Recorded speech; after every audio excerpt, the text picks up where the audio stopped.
हरी बोल हरी बोल हरी बोल। वृंदावन की पावन धरा से दास दीपक की आप सभी रसिक जनों को प्रेम भरी जय जय श्री राधे श्याम। मित्रों, आज हर कोई अपने मन माने तरीके से महादेव को कुछ न कुछ अर्पण कर रहा है। महादेव जिन्हें कहते हैं भोले बाबा, वो बहुत जल्दी प्रसन्न हो जाते हैं। लेकिन आपका मन माना जो तरीका आज चल रहा है, कुछ भी अर्पण कर दिया या ये चढ़ा दिया जो कि नहीं चढ़ाना है, तो आप यकीनन जाने अनजाने अपने अकाउंट में पाप जनरेट कर रहे हैं, मतलब अपने पापों का पिटारा भर रहे हैं। मैं एक बात क्लियर कर दूं कि मनमाने तरीके से किसी भी देवी देवता को पूजना गलत है। शास्त्र संबद्ध उनकी पूजा अर्चन होनी चाहिए। कलयुग हम इंसानों के लिए है, जिसमें हम उल्टा सीधा खा रहे हैं, मनमाना खा रहे हैं, मनमाना पहन रहे हैं, मदिरा पान मांस भक्षण, हम जानवर हो चुके हैं। क्योंकि इंसान का हमें ध्येय मिला है, लेकिन मंद बुद्धि होने के कारण जैसे जानवर है, उनकी जो प्रवृत्ति है, प्राकृतिक उन्हें जो बनाया गया वैसा वो खान पान कर रहे हैं। लेकिन हम इंसान अपना बुद्धि विवेक खोकर आज मांस भक्षण कर रहे हैं, मदिरा पान कर रहे हैं, सिगरेट तंबाकू, जो कि तंबाकू गौ माता के रक्त से प्रकट हुई है। जाने अनजाने आपको पता नहीं है कि जो गौ ये कहते हैं तंबाकू का सेवन करता है, गुटखा करता है, सिगरेट बीड़ी पीता है, उसे गौ हत्या समान अपराध भी लग रहा है। ये बात आप सुन लो, ध्यान से समझ लो कि तंबाकू गौ माता के रक्त से प्रकट हुई है। और आज जो आप मनमाने तरीके से लड्डू गोपाल रख के उसकी पूजन अर्चन कर रहे हैं, गलत। ये मनमाना तरीका ही हमें कलयुग में पाप की ओर ले जा रहा है। तभी तो अक्सर मैं बात कहता हूँ, मेरे से पहले तो संत जन कहते हैं कि हरि का दामन थाम लो, और मैं कहता हूँ जितनी जल्दी हो सके श्री हरि का दामन थाम लो, वरना ये कलयुग ना जाने तुमसे क्या क्या पाप करवा बैठे और करवा रहा है, और भोगों की गलियों में ले जाकर हमें 84 लाख योनियों में ना गिरा ना बैठे।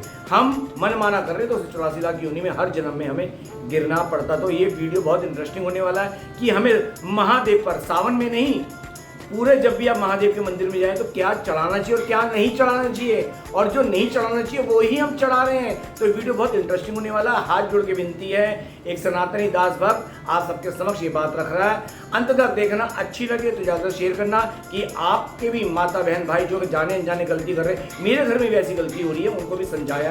तो आपके घर वाले और हर सनातनी जो गलती कर रहे हैं जाने अनजाने में महादेव के प्रति जो गलती कर रहा है और उनके अकाउंट में पाप बढ़ रहा है, वो ना हो, और अपनी गलती का प्रायश्चित करके सही रूप से महादेव की पूजन अर्चन करें। तो मित्रों, भक्ति मार्ग में जो दास के चैनल को पहली बार देख रहे हैं, अभी से मेरे चैनल श्री हरि का दास दीपक को सब्सक्राइब कर देना, बेल आइकॉन में ऑल वीडियो दबा देना, ताकि घर बैठे आपको दास दीपक द्वारा भक्ति मार्ग की अपडेट्स मिले। मैं फिर बोल रहा हूँ, मैं अपनी बात रख रहा हूँ तर्क संगत, संतों की वाणी द्वारा जो सुना है गुरु कृपा से मैं बोल रहा हूँ, अपनी बात रख रहा हूँ। आपको अच्छी लगे तो अपनाना, वरना भूल जाना। तो चलिए वीडियो के अंदर, और ध्यान से सुनिएगा मैं आपको क्या बताने और समझाने जा रहा हूँ।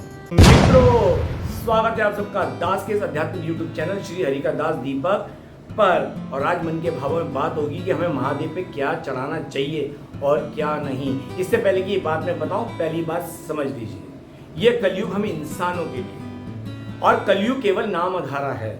भले ही शास्त्र के अनुसार कलयुग आ गया है, जिसके भी 5000 वर्ष पूरे हुए हैं। और आपको बता दूं कि कलयुग के प्रारंभ में भी इस धरती पर नारद मुनि देवी देवता आते थे 2500 वर्षों तक, जो कि उस समय द्वापर युग का अंत हुआ था और कलयुग की शुरुआत थी। तो द्वापर युग का प्रभाव था, और द्वापर युग का प्रभाव अभी भी है। समझ लो, द्वापर युग की संध्या हो रही है और कलयुग की शुरुआत हो रही है, इसलिए भी थोड़ी बहुत भक्ति पूजा हो रही है श्री हरि की। हालांकि अधिकतर देवी देवताओं की शक्तियां अपने लोग जा चुकी हैं, और 10,000 वर्ष जब पूर्ण हो जाएंगे इस धरती से, इस धरा से सारे देवी देवता अपने लोक में चले जाएंगे। सिर्फ और सिर्फ हरि नाम ही रहेगा, क्योंकि कलयुग में इतने परपंच होंगे, मन माने जो आज धर्म बन रहे हैं ना, मन माने तरीके से गुरु बन रहे हैं जो शास्त्र सम्मत नहीं है, इन्हीं का अपना एक पूरा संप्रदाय होगा। और जिसके बाद जितने लोग होंगे उनको मानने वाले होंगे, वो खुद को आने वाले समय में कलयुग में अपने आप को भगवान करेंगे, हम ही करता धरता है। जैसे नरसिंह भगवान ने हिरण्यकश्यप का संहार किया था। क्यों किया था?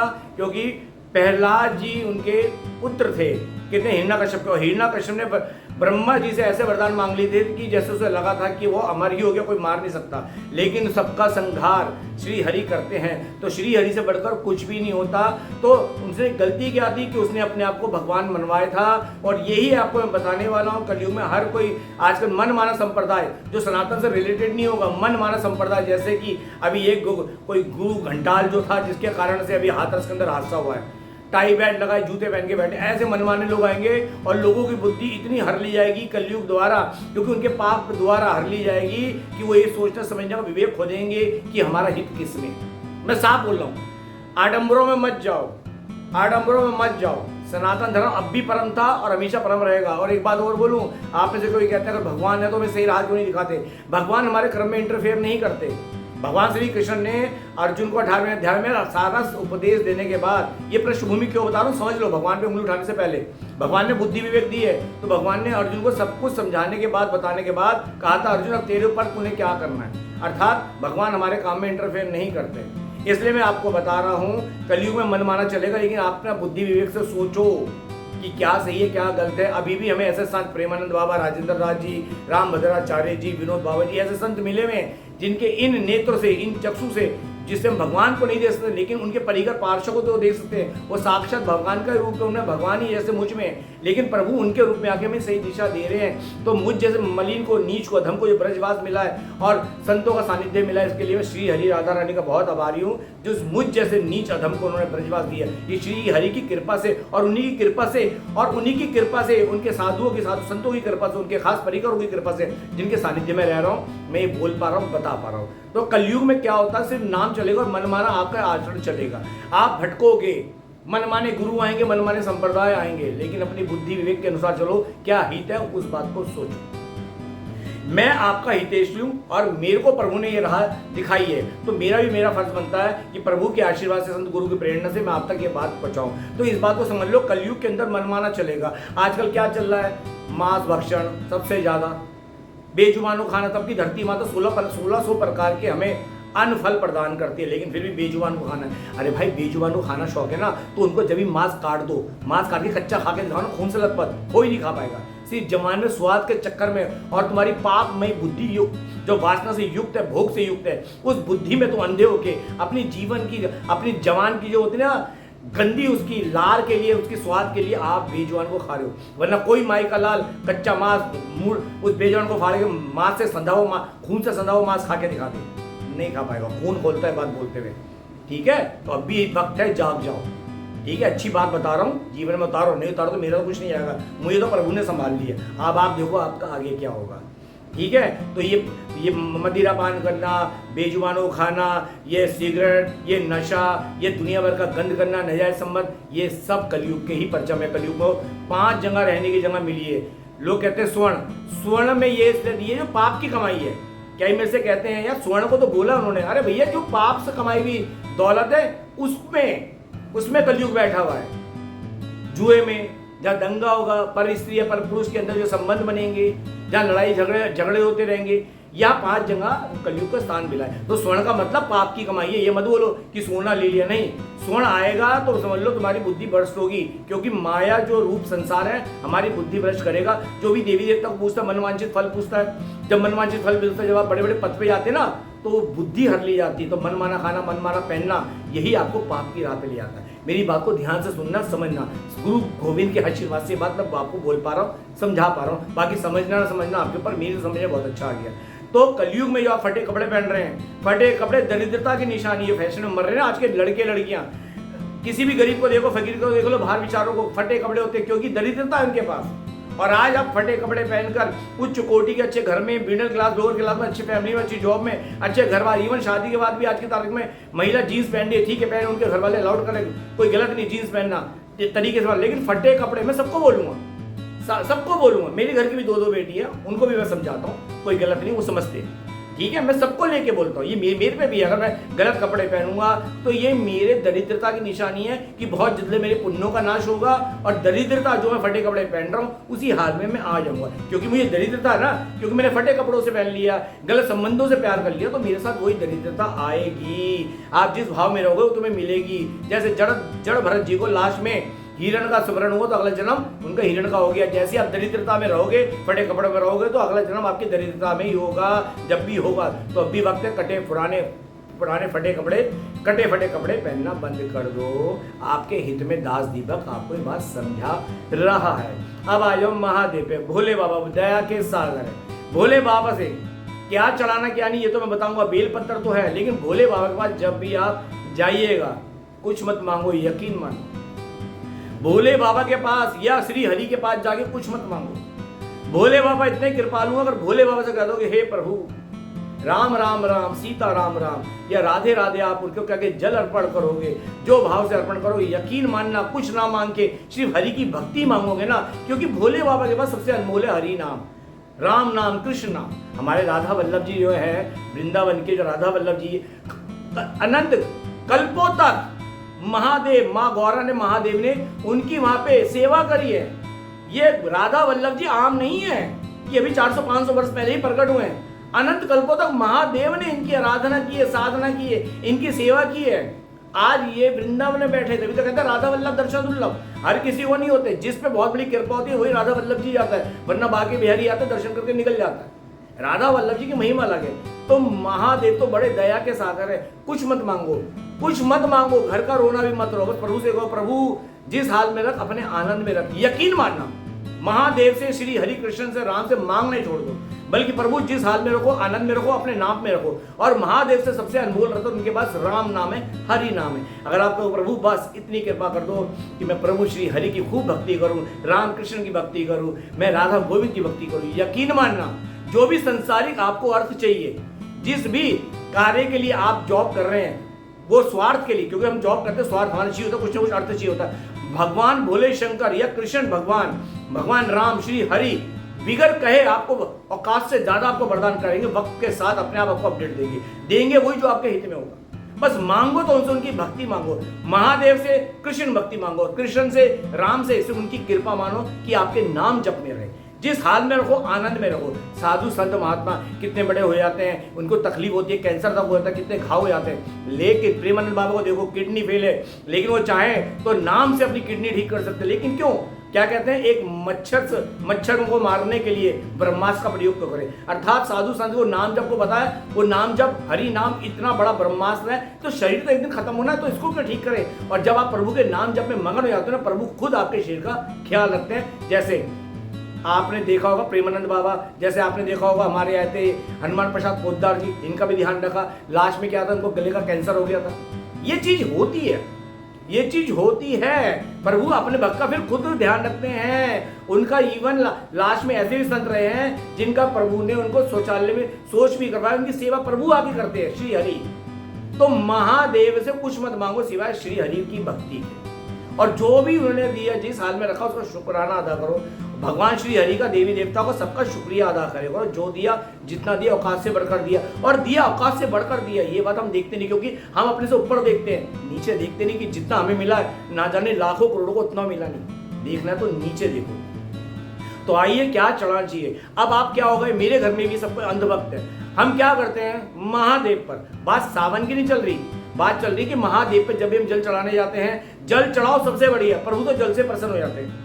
महादेव तो इतने दया के सागर हैं, जल से ही प्रसन्न हो जाते हैं। बस अब सावन आ गया, सावन में क्या होता है, सावन में ही दूध चढ़ाने की विधि है। क्यों? सावन में बारिश शुरू होती है, बारिश जब होती है जमीनी कीट पतंगे निकलते हैं, और जो घास होती है, अब हमारे सामने या आपको मेरे सामने पूरी ग्राउंड है, घास है, सारी गौ माता समय यहाँ पे वृंदावन में तो घास चल रही होती है। ये सच बता रहा हूँ, ठाकुर जी को ब्रजधाम को साक्षी मान के, शाम को सुबह यहाँ घास चल रही होती है, लेकिन गौ माता जैसी जाता है ना वो अंदर, वो दूध विषैला हो जाता है। अब महादेव तो जब हलाल बीज पी सकते हैं, संसार को हलाल की गर्मी से, संसार को नाश होने से बचाने के लिए हलाल खुद बीज पी सकते हैं, तो ये छोटा मोटा जहर तो उनके लिए कुछ नहीं है। तो महादेव कहते हैं कि मेरे पे ये दूध चढ़ा दो, मुझे अर्पण कर दो।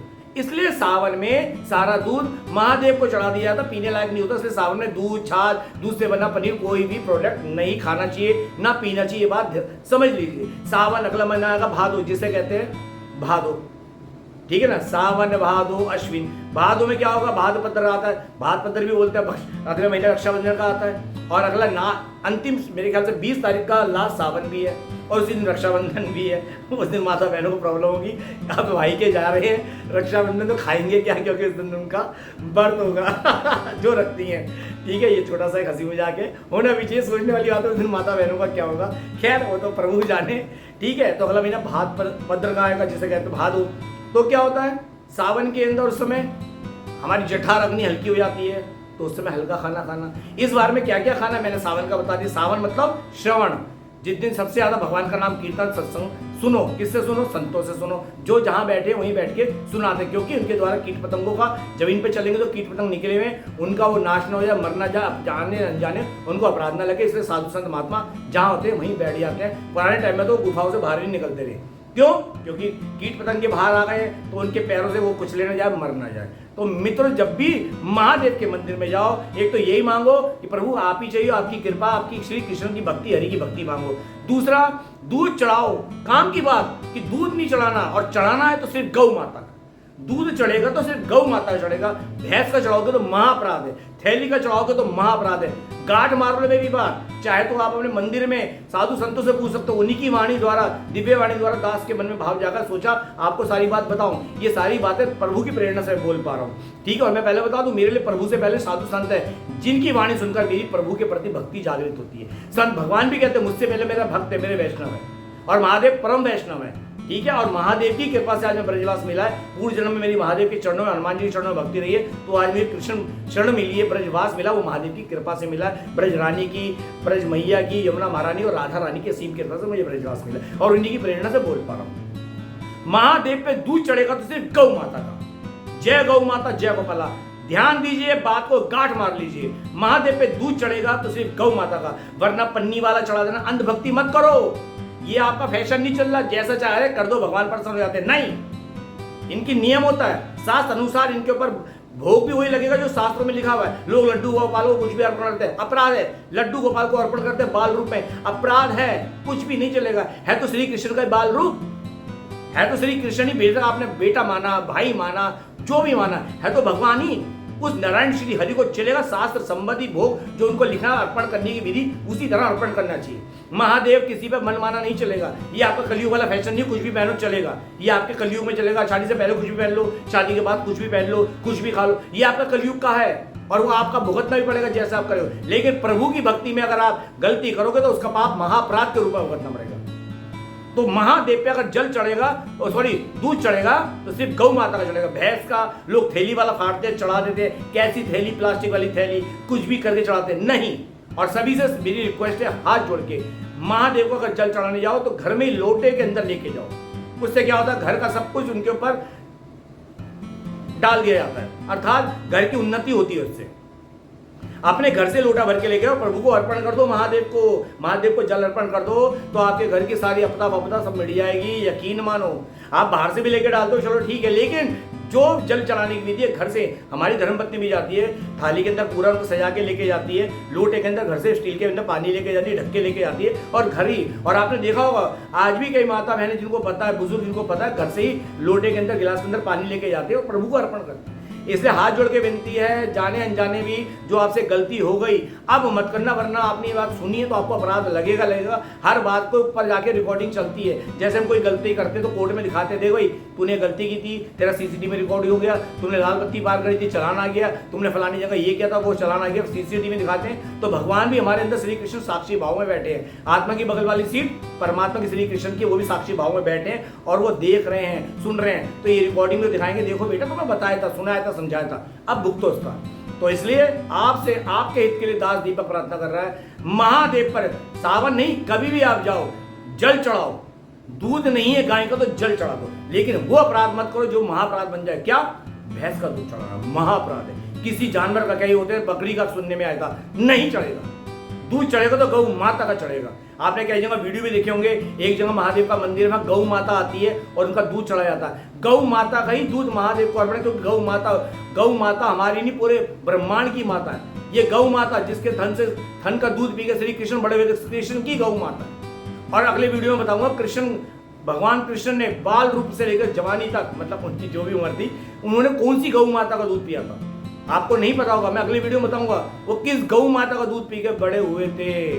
ठीक है, ये भी बहुत महत्वपूर्ण जानकारी दूंगा मैं आपको अगले वीडियो में, गुरु गोविंद की कृपा से, परशुराम की कृपा से। तो हाथ जोड़ के विनती है, मैं अपने वीडियो को विराम कर रहा हूँ। दूध चढ़ाना तो गौ माता का चढ़ाना, वरना सावन में जल चढ़ाओ, बेल पत्तर जो भी है वो चढ़ाओ, तरीके से चढ़ाओ, भीड़ भाड़ के हिसाब से मत चढ़ाओ, बड़े सात्विक भाव से चढ़ाओ। कुछ नहीं मांगना हरि भक्ति के सिवा, और धन्यवाद करना जितना दिया, जो दिया औकात से बढ़कर दिया है। और जिस पे महादेव कृपा करते हैं, याद रखना वो काल है, वो ही सबके संकट हर सकते हैं। ये बात आप समझ लेना, वो ही संकट हर कर सकते हैं, संकट हर सकते हैं। महामृत्युंजय जप है ना, जो जपता है नाश, बड़ी से बड़ी बीमारी का वही नाश करते हैं। तो ये बात आप समझ लीजिए। तो दास का वीडियो कैसा लगा, दास के द्वारा बताई गई इस वीडियो में बात कैसी लगी, वीडियो कमेंट्स बॉक्स में बताएगा। जो भी भक्ति मार्ग में मुझे पहली बार सुनता है, अभी से मेरे चैनल को सब्सक्राइब करके बेल आइकन ऑल का दबा देना, ताकि घर बैठे आपको अच्छी जानकारी दास द्वारा मिले, और ब्रज के दर्शन और आध्यात्मिक जगह में जाऊँ, वहाँ के दर्शन आप घर बैठे मेरे चैनल द्वारा कर सको। तो मिलते हैं मित्रों अगले वीडियो में। फिर बोलूंगा, दूध चढ़ेगा शिवलिंग पे आपके हित के लिए, तो गौ माता का चढ़ाना, भैंस का किसी का नहीं चढ़ेगा, थैली वाला दूध नहीं चढ़ेगा, गौ माता के दूध के सिवा कोई दूध नहीं चढ़ेगा, नहीं चढ़ेगा, नहीं चढ़ेगा। मिलते हैं अगले वीडियो में। गौ माता का ये वीडियो कैसा लगा फिर बता रहा हूँ। गौ माता मतलब मैं क्यों बोलता हूँ, आप लोग समझ नहीं आते। गौ माता मतलब गौ माता का ही दूध चढ़ेगा, वो भी कच्चा, जो आप सुबह सुबह ले लीजिएगा। मिलते हैं अगले वीडियो में, तब तक के लिए वृंदावन की पावन धरा से आप सभी को दास दीपक की प्रेम भरी जय जय श्री राधे श्याम, हर हर महादेव।